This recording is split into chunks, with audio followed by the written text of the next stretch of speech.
the second method, trapezoidal rule.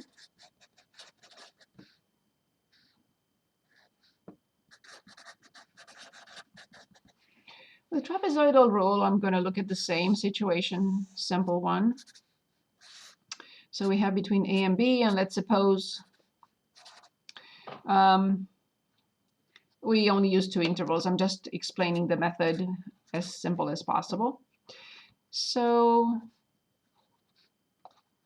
what will the trapezoidal rule be? Okay, so we start at this point and we connected to the next point in line, and then we connected to the next one in line. So as you see, this becomes a trapezoid now. It's not a rectangle anymore. How do I determine this area? So I'm going to call this x1. How do I determine this area? The area of a trapezoid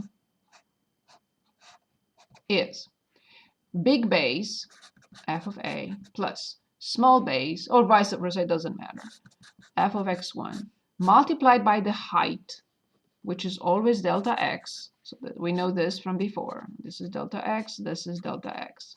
Again, delta x, of course, is b minus a divided by n. So big base plus small base multiplied by the height divided by 2. How will I determine the area of this? The same thing. F of x1 plus f of b times delta x, like this, divided by 2. And that's how the trapezoidal rule was developed. So then the integral from, in our case, 0 to 1 from cosine x squared dx will be approximately delta x over 2. And notice something interesting here. These endpoints will appear only once, but x1 appears for the first trapezoid and also appears for the second one. So everything else in the middle will appear twice. So I'm going back to our n equals 4, and we will have f of a plus.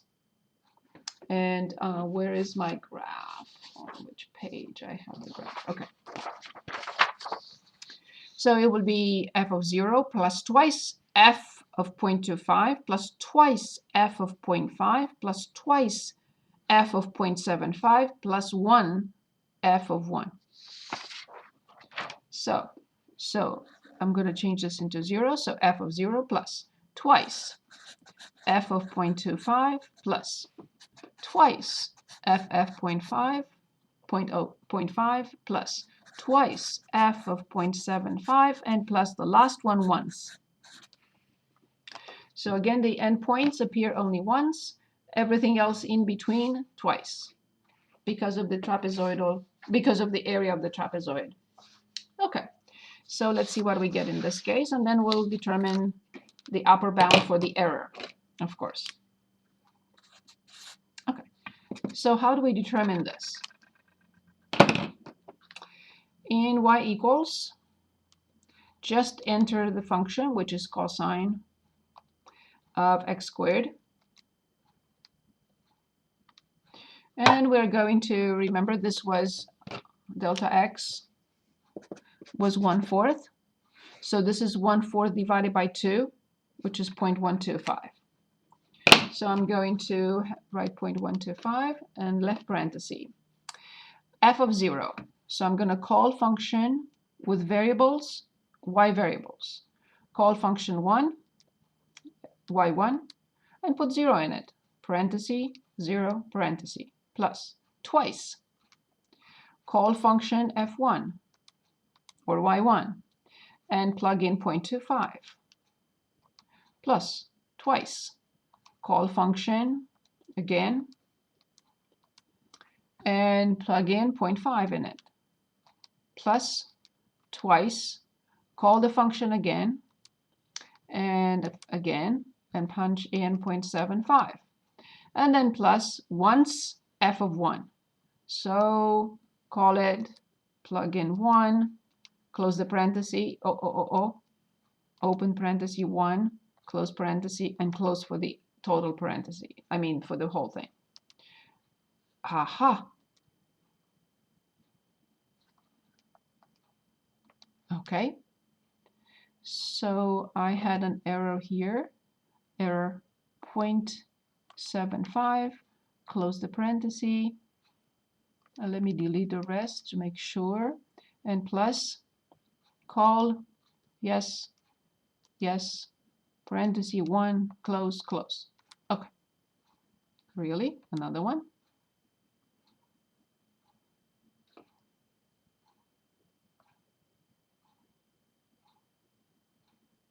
I'm checking. So 0.125, correct. That's correct. That's correct. Ah, got it.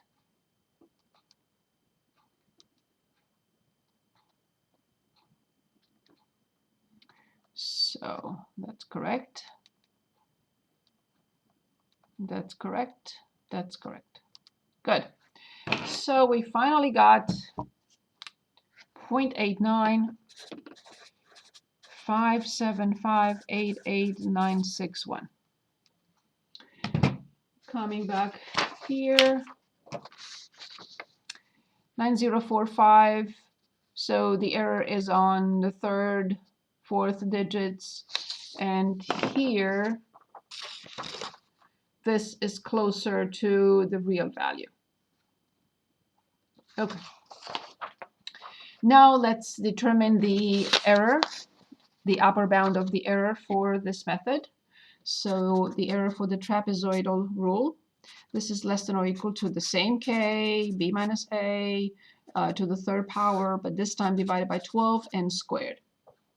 So that's for the trapezoidal rule. Good. We already have these numbers. We have this k. We determined it. It was 3.84. This is still 1, and this is 12 times 16, and let's see what we get. So 3.84 divided by 12, and then further divided by 16. So I got 0.02. Again, if we want the error to be like we had on the previous method on the midpoint rule, if we want the error to find a number of subintervals for the error to be, let's say, less than this, we have the same concept, 3.84. Of course, this is we're still talking about the same function, and we're talking about interval 0, 1. And so we have then 12 times n squared less than or equal to 0.0001. And we do have the same thing, n squared greater than or equal to 3.84 divided by 12 times 0.0001. We know that this method has a little bit more error than the midpoint rule. So let's see how many subintervals we need. How big should n be? 3.84 and divided by 12 times 0.00001. And we have to take the square root from this, from the previous answer.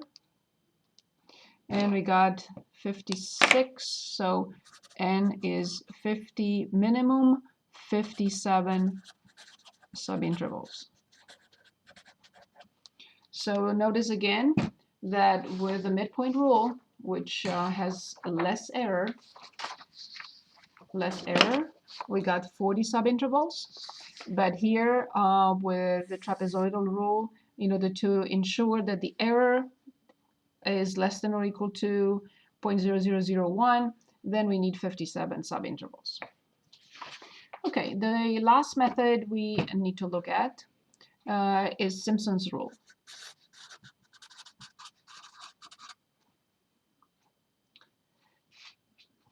I think I've been misspelling his name. Let me look again. Yes, Simpson, yes.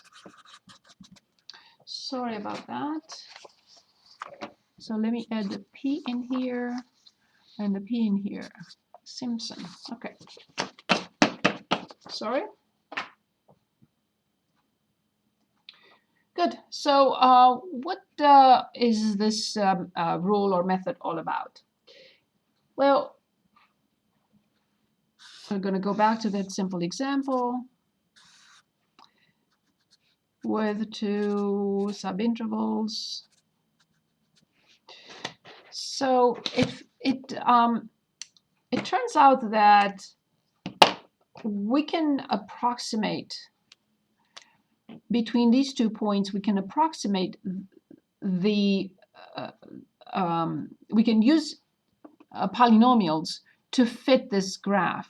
So through these 2 points, potentially we will be able to determine, let's say, this polynomial that of course goes through 3 points, 1 on the graph and 2 the endpoints.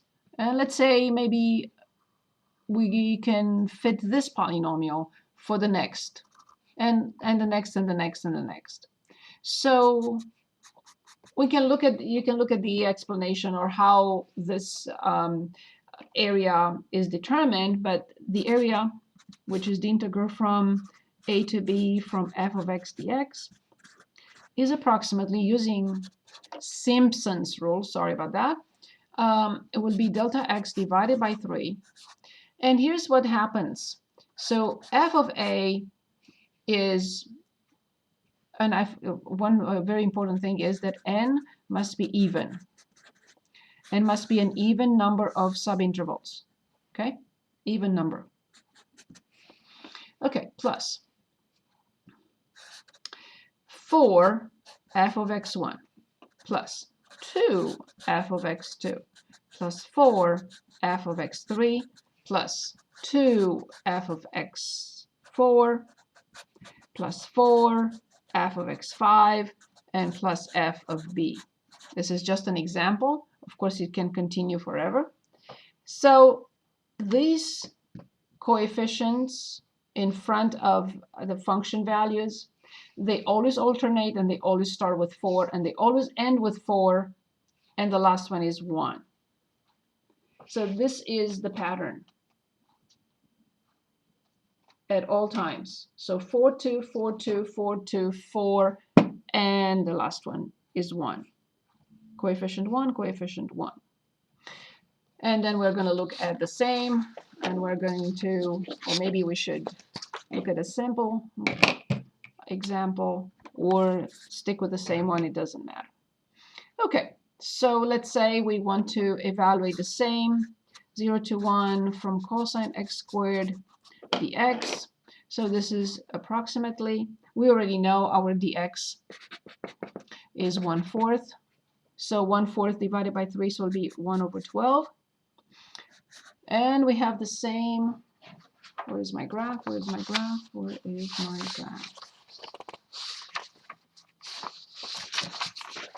Here it is. So we have f of 0, but for f of 0.25, and then 2 of f of 0.5,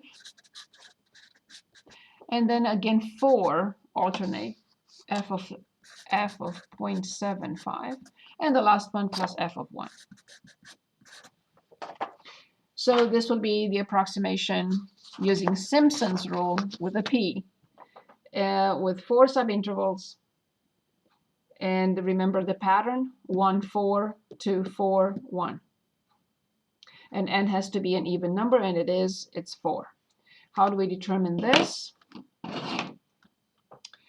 So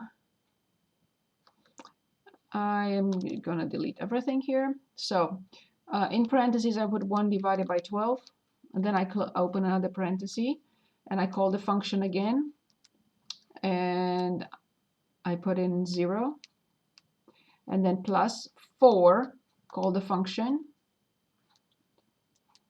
and put in 0.25, plus 2, call the function, and put in at 0.5, plus 4, call the function, and put in 0.75, and finally plus, call the function, 1. Left parenthesis 1, close, close. Good. So we got 0.9045012658. Now the final thing, the error bounds for Simpson's rule. This is still k, but this is b minus a to the 5th power divided by 180 n to the 4th. Okay, so in this particular case, k comes from the 4th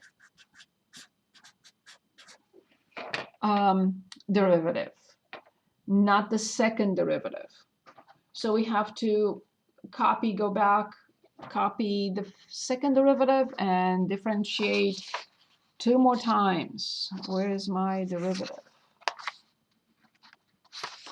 Where is my first derivative? Page 2, page 2, page 1, page 2.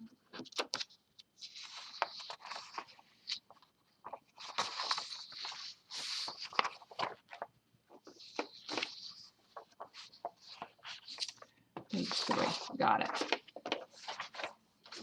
Now I have them in order, and I have the 2nd derivative as -2 sine x squared minus 4x squared cosine x squared. So now I need to determine the 3rd derivative and then the 4th derivative and then find a k. Okay, so the 3rd derivative. Minus 2 cosine x squared times 2x minus 4 2x cosine x squared plus x squared times negative sine x squared times 2x. Okay, maybe I can simplify this a little bit. So negative 4x cosine x squared minus 8x cosine x squared plus 8x to the 3rd sine x squared. These can be combined, thank goodness. So negative 12x cosine x squared plus 8x cubed sine x squared. Okay, let's move on to the 4th derivative. Okay, product rule for both. So negative 12 cosine x squared and then plus 12x sine x squared times the inner function prime plus. I have to move on to the next page. I'm on 7. Okay, plus 24x squared sine x squared plus 8x cubed cosine x squared times the inner function prime. Gee whiz. Negative 12 cosine x squared plus 24x squared sine x squared plus another 24. I'm just going to write it one more time. And plus 16x to the 4th cosine x squared. Okay, so we did get the 4th derivative. I can simplify a little bit. 24 and 24, 48. And plus 16x to the 4th cosine x squared. Okay, perfect. Okay, now remember the interval is 0, 1. At 0, these are 0. This is 1. So at 0, the 4th derivative at 0 is negative 12. And the 4th derivative at 1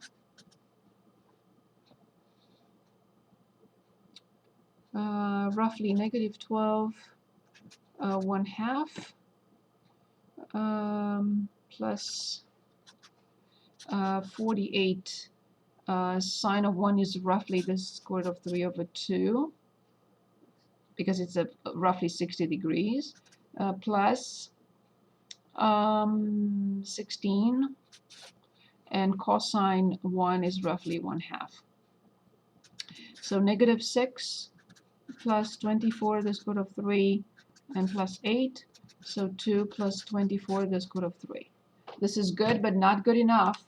I have to look at this function to see if it's increasing or decreasing.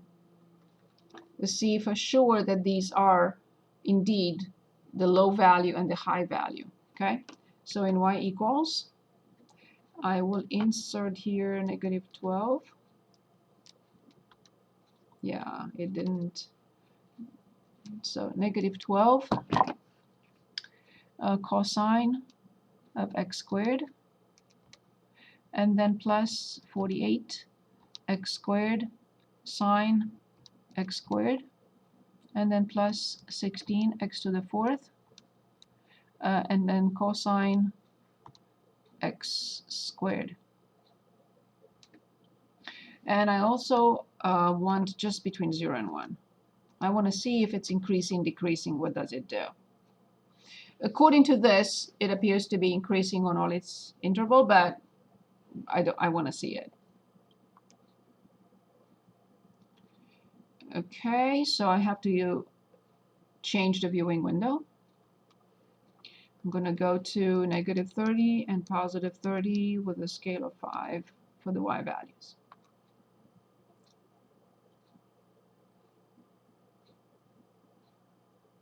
I'm super happy, although let me see again, let me change this to 50.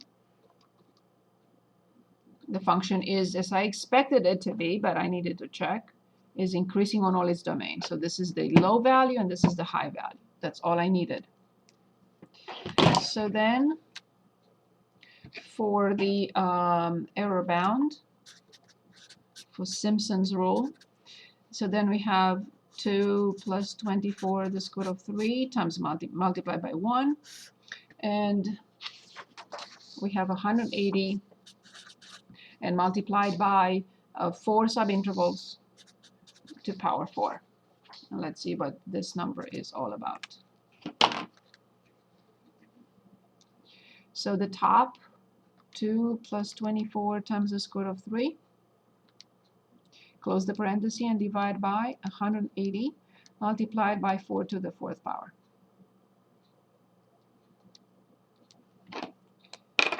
Wow. So 0.123945551. Okay, 551. That's good enough. So as you see, the smallest error of all 3 methods. Now again, if we want to think of in terms of the same finding n, so that the error is less than, even less than this, so we have 2 plus 24 to the square root of 3 over 180 n to the 4th less than or equal to 0.00001. Same process. So I have 2 plus 24 the square root of 3, and divide that by, in parentheses, no, that's not what I meant, 2 plus 24 the square root of 3, close, and divide by 180 times 0.0001. And don't forget now to take the 4th root of this. So power 0.25 or 1/4. So we need, since we cannot use 7, we have to use the next even number up. So n equals 8 subintervals. Thank you. I hope this helps.